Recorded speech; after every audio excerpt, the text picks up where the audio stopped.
მადლობა, მოგესალმებით. მივესალმებით საქართველოს მოქალაქეებს. ბატონო გიორგი, დღეს თქვენ ანგარიში კი არ წარმოგიდგენიათ. ეს კიდევ ერთხელ დადასტურება არის თქვენს მიერ აქ წარმოდგენილი იმისა, რატომაც არ აქვს საქართველოს მოქალაქეებს მართლმსაჯულების მიმართ ნდობა. და ის საინტერესო იყო თქვენი მოყვანილი თქვენს მიერ, თქვენს უწყებაში გაკეთებული, თქვენი უწყების მიერ გაკეთებული დაზარალებულების გამოკითხვა. საკუთარი კუდი რომ მოიყვანო მოწმეთ, შენს უწყებაში გაკეთებული. ამიტომ დავსვი ეს კითხვები მოქალაქეებს, რომ აქვს პრეტენზია, ამიტომ მაინტერესებს ის საჩივრები, რომელსაც მოქალაქეები გიწერენ, როდესაც არ არსებობს გარეთ დამოუკიდებელი ორგანო, რომელიც აი ამ შემთხვევებს გამოიძიებს. სწორედ ამიტომ დავსვი ეს კითხვები. დიახ, თქვენი ანგარიში არის სავსე ციფრებით, მაგრამ მასში არ არის მთავარი, მასში არ არის სიმართლე, ის, რასაც საკუთარ ტყავზე გრძნობენ ყოველ დღე საქართველოს მოქალაქეები. ეს არის დაუსჯელობის, რა თქმა უნდა, დაუსჯელობის სისტემა, შერჩევითი სამართალი. სისტემა, სადაც კანონი ყველასთვის თანასწორი არ არის. მოქალაქე უმალ ხდება გამოძიების ობიექტი, მაგრამ ძალაუფლებასთან დაახლოებული ადამიანები ძალიან ხშირად საერთოდ ვერ ხვდებიან გამოძიების ფოკუსში. კონკრეტული მაგალითები მინდა მოვიყვანო, მაგრამ აი შეზღუდული ვარ. დიახ, ამიტომ არის ეს თქვენი ანგარიში არასრული, იმიტომ ის გვიყვება იმ საქმეებზე, რომელიც დაიწყეთ იმ გამოძიებაზე, მაგრამ არ გვიყვება იმაზე, რომელიც არ დაიწყეთ. დიახ, არ გვიყვება იმაზე, რამდენი ადამიანი დარჩა თქვენ კანონს მიღმა, ხელშეუხებელი კანონს მიღმა და მაღლა. დიახ, თქვენ იცით, რომ პროკურატურის მთავარი გამოცდა ის კი არ არის სუსტი ადამიანის გასამართლება შეძლებს თუ არა. ძლიერ თამა ქვეყნისად თუ შეძლებთ რომ გაასამართლოთ. დიახ, თქვენ ბევრი ისაუბრეთ, რომ აი ვებრძვით პოლიტიკურ კორუფციასო და აი, მაგრამ სად არის ეს მაღალი პოლიტიკური კორუფციის საქმეები? სად არის გამოძიებები? ჩამოთვალეთ სახელმწიფო უსაფრთხოების მინისტრი, თავდაცვის მინისტრი, განათლების, არა, ჯანდაცვის მინისტრი, მენდა მიყივლა. მოკლედ, ყველაზე მთავარი რა არის აქ? ეს ადამიანები უკვე წასულები არიან. არც ერთი მათგანი თანამდებობაზე არ არის და წასულია და არც გავლენიანი არ არის, როდესაც თქვენ მათ მიმართ დაიწყეთ გამოძიება და ბრალი წაუყენეთ. აბა თუ გაბედავთ დღეს მოქმედი რომელიმე მინისტრის მიმართ ასეთი გადაწყვეტილების მიღებას. თქვენი მეგობარი მამუკა მდინარაძის სულ მცირე მოწმეთ დაკითხვას, მაგალითად 4 ოქტომბრის საქმეზე თუ გაბედავთ. კახი კალაძის მოწმეთ გამოძახებას თუ გაბედავთ, აი იმ კორუფციულ საქმეებზე ბაღებს და გაჭირვებულ ადამიანებს რო ძარცავდნენ მისი უწყების თანამშრომლები. გაბედავთ, მოწმით დაკეთო, მოწმეთ რომ დაკითხოთ. აი ამიტომ არ სჯერა საზოგადოებას.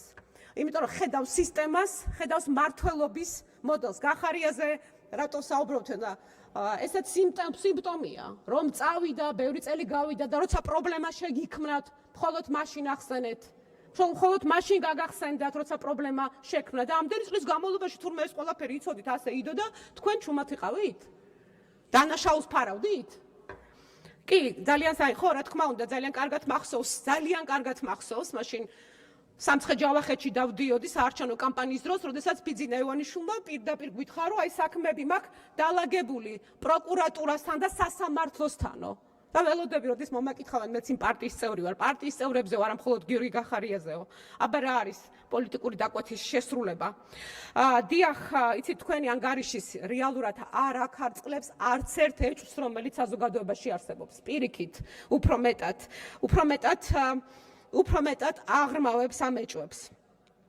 თქვენ ანგარიში არ გაქვთ არაფერი თვითკრიტიკული.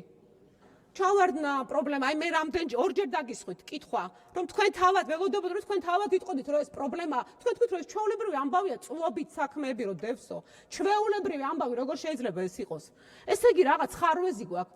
თქვენ უნდა გეთქვათ, აბა ერთად ვიმსჯელოთ, როგორ გამოვასწოროთ ასეთი ხარვეზებიო, მაგრამ აზრად არ მოგივიდათ ეს. და ის ზოგადად სერიოზული პრობლემა არის, როდესაც დეპუტატი კითხვას გიგზავნით და თქვენ კითხვაზე პასუხს ამბობთ, რომ რაღაცა გაქვთ შიდა აქტი და ამ აქტის მიხედვით სტატისტიკას აკეთებთ და იქ ასე არ აკეთებთ სტატისტიკას. და მე დეპუტატს უწევს კონსტიტუციის და კოდექსის და რაღაცების მოშველიებას. თქვენ უნდა იცოდეთ, რომ შეგეძლოთ თქვენი ინდაქტი ვერ იქნება რეგლამენტზე და კონსტიტუციაზე უფრო მაღლა, ხომ იცით ესეც. იცით, მთავარი რაც არის ყველაზე მეტად, რომ რა გამოვიდა, იცით თქვენ ანგარიში რომ წავიკითხე, რომ ესე იგი პრობლემა გვაქვს ეკონომიკაში, პოლიტიკაში, სოფლის მეურნეობაში, სასამართლოში, ყველგან ერთადერთი იდეალური სივრცე გვაქვს პროკურატურაში. თუ ასე ყველაფერს რას ნიშნავს? ესე იგი ნიშნავს, რომ ან ანგარიში არ არის სწორი, ან სისტემაშია პრობლემა. ან თქვენი ანგარიშია პრობლემური, ან სისტემა. დიახ, სამწუხაროდ პროკურატურა ხელისუფლების ფარად უფრო გვევლინება, ვიდრე დამოუკიდებელ ორგანოდ. იცით, მოქალაქეები ფიქრობენ, რომ ყველაზე მთავარი ის კი არ არის სამართალი ხარ თუ არა. არამედ სამართალი დამოკიდებულია გავლენაზე, სტატუსზე, პოლიტიკურ კავშირზე, თუ მინისტრი ხარ, დაცული ხარ. აი რომ წახვალ შეიძლება მე მოგეკითხოს. იცით, არც ერთი დემოკრატია არ ინგრევა ერთ დღეში. დემოკრატია ინგრევა თანდათან, ნელ-ნელა, როცა ადამიანები სამართლის რწმენას კარგავენ. და თქვენ ამაში პასუხისგებლობა საკუთარი უნდა გაიაზროთ. ხო, იცით რა არის კიდევ მთავარი. თუ ეს პრობლემები, რომელზეც ჩვენ საუბრობთ, თქვენ ამას მნიშვნელოვნად არ მიიჩნევთ, მაშინ რატომ არის ეს ეჭვები საზოგადოებაში? რატომ არ იცვლება შედეგები? რამდენი პროკურორი გამოიცვალა ამ ბოლო დროს? და კიდე გამოიცვლება ბევრი, არავის კამს ვერ მიეწებება. მაგრამ მაინტერესებს, რატომ არ იცვლება სისტემა? დიახ, აი აქ 20 ივნისზეც რაღაცა ის მოვისმინე ხუმრობა, იცით რა? 20 ივნისს გიორგი გახარიას ეს რო არ დაეცვა და ნაცმოძრაობას ის გამოსვლოდა, რაც მათ უნდათ რომ გამოსვლოდათ. თქვენ ალბათ ისე იქნებოდით, ადეიშულთან მუშაობდით ადრე და ახლაც იპოვიდით გზებს და ალბათ აქ რამდენიმეს წინააღმდეგ საქმის გამოძიებას დაწყებული გექნებოდათ იმათ გარდა, ვინც არ წავიდოდა ნაცმოძრაობაში, არ დაბრუნდებოდა. და იცით, ყველაზე მნიშვნელოვანი მაინც რა არის? დიახ, ქვეყანაში პოლიტიკური კორუფცია გვაქვს, მაგრამ აი როცა სტუდენტს აუდიტორიის წინ აკავებთ, ამის გამბედაობა გაქვთ. აი კირიენკოს მიმართ თუ დაიწყებთ გამოძიებას, ეს გამბედაობა თუ გეყოფათ. ხომ დაარღვია მან კანონი? დიახ, უნდა დაიწყოთ ესეთი გამოძიება. რას ნიშნავს, რომ თურმე პოლიტიკური თემა არის იმ მოქალაქეების დაცვა, ვინც ოკუპირებულ ტერიტორიაზე ცხოვრობს, ან ჩვენი მიწების დაცვა? 30 წამი. რატომ ვერ ბედავთ? თქვენი მე მახსოვს აი იმ ძველ დროს ლაცუშბაია რომ იყო, იმანაც კი გაბედა თავის დროზე ამ ტიპის გამოძიებების დაწყება. რატომ გეშინიათ? აი იულია ხო რაღაც სტუდენტის დაჩაგვრა.